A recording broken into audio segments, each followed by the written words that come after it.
More so coming to invest. We're talking about investing, finance, and professional development for today's items only. The investment going to talk today would be Ethereum ETH. First, I want to say happy Thursday, everybody. A great week so far. We are almost to the weekend.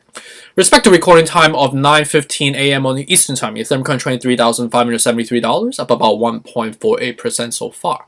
Respect to overall crypto market on the stablecoin side of the world, respect to Bitcoin is currently down about 1.51%, as we saw from the technical analysis and the consecutive positive days that we've been hearing so far as we've been keeping tabs in previous videos, that it's been extremely bullish on the immediate front on Bitcoin and Ethereum respectively, right? So it seems like the balloon has popped for Bitcoin as the scale of the RSI was reaching at close to about 73 out of 70 yesterday as we were hovering around the $55,000. It seems like we're coming back down slowly right now, which we'll dive into the technical fronts in a bit. On the Ethereum front, we are still sustaining some bullishness. We have some room to run up to. I think there's a lag effect, following the Bitcoin momentum, but Ethereum, is currently trading like the 61 out of 70 on the scale right now, and on the MACD perspective, there's no signs of reversing yet. So Ethereum and so is other altcoin, or if you even call Ethereum an altcoin, even seems like there are still some legs or room to run up to. Okay, so let's dive into the news real quick. As I was, collecting the news in the last, I would say 3.5 hours so far, ever since I woke up this morning, went to the gym. On my way to the gym, I was just catching up on the news front, and on my way back from the gym, I was also catching up more news. Seems like it's relatively active today. So the first one coming from Decrypt's 38 minutes ago, talk about Robinhood rival, the company called Public, add crypto including Bitcoin, Ethereum, and Dogecoin. So Public is another app that's comparable to like Robinhood, which is very easily integrated, is very user friendly at the same time. It seems like they are initializing this financial push by including crypto onto that platform, and with the popular names like Bitcoin, Ethereum, and Dogecoin. But as I look into the app, there are actually more offering as well. So it's still a new technology, a new app, if you may. So feel free to check it out if you are interested. Nothing really substantive or driving any buying pressure. It's just like another app competing directly against Robinhood on comparable value proposition, if you may, right? The next one on Fortune Magazine 4 hours ago, talk about bull market Bitcoin. The king of crypto is up 25% in the past week. So this is old news. We've been experiencing this for a while now, right? We've been looking into the momentums on a technical front, we will dive into. So this is, interesting news that's basically talk about what has happened historically in the last, I would say 2 weeks so far. Ever since the, as we were selling off, during this September, as we converted onto October, just like it seems like we are on the other side of the coin now in terms of momentum. So this is an article just talk about the shift of momentum, but also at the same time the technical perspective that the analyst has portrayed here on the Fortune magazine here. The next one is talking about Cointelegraph 5 hours ago, talk about NFT platform with more than 100 million digital collectibles, integrates Ethereum virtual machine for more energy efficient transactions.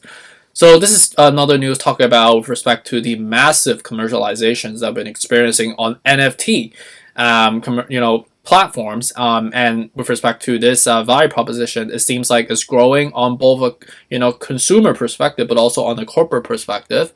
And the article is basically talking about, with the burn rates and the utilization that we've been experiencing with the massive volume that we have, frankly. What are the energy efficiency options that they have identified? As this is still something that we have to correct over time, right? The high burn gas fee, the burn rate, and the supply and demand imbalance that's in play as well can drive an imbalance, and it's something that in the article it's basically talking about what is happening, what is going to be happening, and what is some of the constructive feedback that they suggest that they should be doing going forward. So next one is on Cointelegraph 11 hours ago, talk about Maker DAO founder plans to address climate change and pivot back to Ethereum. So so with respect to the climate change, Ethereum is something that, or in Bitcoin, the mining infrastructure requires a lot of energy usage. And with that energy usage, subsequently we'll have some, environmental concerns, which is one of the reasons why, Elon Musk initially, decided to shift away from cryptocurrencies, like specifically on Bitcoin and Ethereum. And also one of the reasons why China has been enforcing some regulatory pressure onto the mining infrastructure in China, right? The 10,000 mines that can have a detrimental effects to the environment,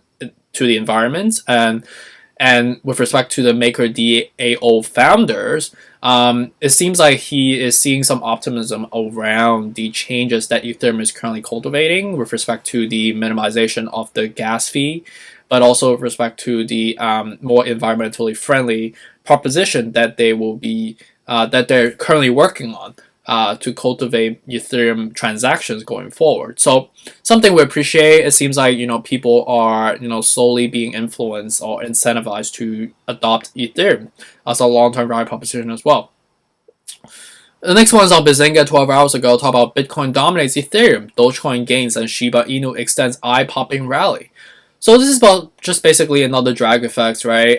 Bitcoin is leading the effort from yesterday, and then with the lag effects that we have on the altcoin side of the world, it will subsequently percolate, right? And it seems like the gains from Shiba Inu or some other coins that are smaller in terms of entry price level per coin are experiencing some rally, right? Which is logical, it makes sense, right? And we are seeing that in front of our eyes right now with respect to Dogecoin, Cardano up about 5% and 7% respectively, and so is polkadot up about 10% as well. So this is just another lag effect that stable coins has on altcoin, if you may, right? And then the next one is talk about another one, the cool cats and cryptos. Ethereum NFT, right? Not just first $1 million in sales, right? This is something we've talked about yesterday. Seems like there's more NFT commercialization, transactions being made. People are, investing $1 million to buy a picture of, like a zombie Hello Kitty, or like a frog that is, tie-dye in blue, if you may. Again, this is something we have to learn to appreciate over time. It seems like this is a new art form in the digitalization community, if you may, right? So, with respect to Ethereum, up about 1.62% so far, trading at the $3,578.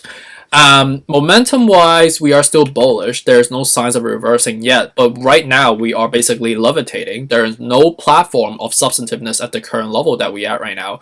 We're basically testing the level that kind of touched back on September 17th, but the real level as next level will have to get to the 3,843. And I think this is going to be contingent on a lot of the media affectation around Ethereum, and also with respect to the drag effects that we have from the Bitcoin side of the world as well, right? It seems like with respect to the sell-up that we're seeing right now is mainly because of the fact that we're overbought. We're at the 74 or 73 out of the 70 mark, which we exceeded on the chart, right? Exponentially. So you could see that whatever goes up really, really fast come down just as fast, right? And this happened in the course of like couple days, right? We started the surge basically ever since on the 1st of October until today, right? So it's like the last 5-6 days so far. And right now we are experiencing some sort of curvature at the moment. So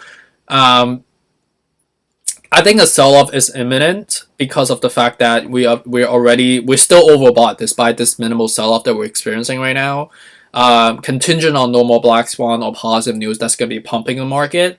And I think with respect to the next macro catalyst would technically be the FOMC meeting that we'll be hearing more from Jerome Powell, right, on his depictions around the quantitative tapering plan going forward, and maybe even some news around the crypto bills that they've been initializing, right? But we heard from Jerome and even Gary Gensler from last night on CNBC and Fox News respectively as well, that he has no intentions, or they have no intentions, the overall US government have no intentions of banning cryptocurrencies going forward, unlike China, right?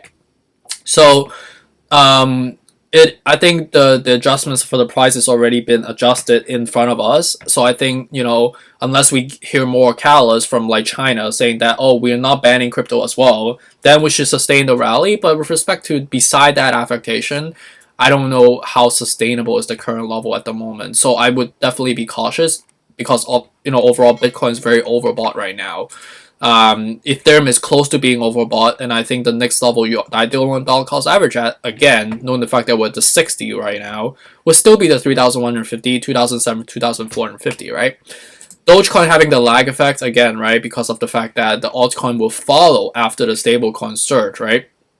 So right now we're at basically 50 out of 70. We have no signs of curving down yet. So I think Dogecoin is still going to be bullish, but with respect to the next level that we'll surge to, will technically be the 26 cents, and then we have a long leap up to the 30 So that's a relatively large drag up, and I think as we get to the 26 or somewhere in between around like the 27.5, we should technically sell back down, reverse back down from there. Cardano, we've been talking about this, so we formed a golden cross recently. We still have some room to run up to, and I think technically we should still run up a little bit more. We try to get to the $2.37 today, but the technical level as we go up as the next resistance will be the $2.59 or 60 cents, if you may, right? And that should do it as we get to the 70 mark of the RSI. So I think Cardano still have some room to run up to. Solana, is running on a different stream, right? Different cadence as well. You could see that we are fusing together on the MACD perspective. So this is something we have to watch. If we cross down, that means we have more sell-off to go down to the 112 and then the 97 and then the 66, right? So I think right now, Solana is definitely something you want to be cautious of, right? It's cooling down, which is something we appreciate. It means that we're not buying at a discount anymore. We're more of a neutral level. But we still have some room to run up to. So I would probably be practicing a little bit patient and not chase in right now and wait until at least on the minimum 131 and then 112 again, right? XRP, we're struggling around the level of trying to get to the 110. We are still bullish. We still have some room to run up to. So technically, I think we should be technically going back up to the 110 and the highest to be the 113, which is the next resistance level. And then come back down, and by then we should technically be around like the 70 mark. I don't think we actually have a shot of actually getting above to the 130 because we do have a large gap, right? So that's a relatively massive. It requires a lot of inertia and momentum for us to get up there, right? Which I would think is unlikely based on the setup that we have in front of us. Polkadot is up about 10% right now. We still have some room to run up to, and I think we are still in a bearish setup right now because of the head and shoulder. So this is relatively just a lag effect that's coming out from the stable coins of the world. We just formed a golden cross. There's a reason why we are surging right now. We are at the 60 out of 70, so I think the surge should technically go up to the 35, or even at the highest of the 36.5, and then that should do it.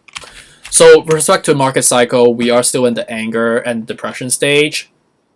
I know it's not the most obvious, and this is something that we, feel free to correct me, but based on my comparisons with the historical chart so far, I believe we are in the anger stage, and it's gonna look not that obvious, and it's gonna make us feel like, oh, are we still in the complacency stage? Because it's comparable if you look at it, if you like just kind of shift that far up, right? But I think we are, and we need to incur this for us to sustain the next rally coming, right? Because if we want to get to the all-time high again, we technically need to be in this part of the stage right now, for us to go back into hope, optimism, belief, and thrill, and then euphoria, for us to get to the all-time high of $10,000 for Ethereum by next year around this time, right? So with respect to the frame of reference, 3,150, 2007, 2,450 would still be a level dollar cost average at the moment, based on the setup on the macro and the micro perspective, despite how positive news has been, right? And if you bought it at 4,000, just hold for a long term because we still have a lot more opportunities that we will go up to in the future. So definitely be mindful of, right? Think long term, look into the vision going forward, and that should be the logical move, right? So hopefully this is helpful. Really appreciate you for dropping by on this Thursday morning or evening, depending on where you are. And feel free to give me the shouts if you have any questions, and stay tuned for us to come up. Take care. Bye.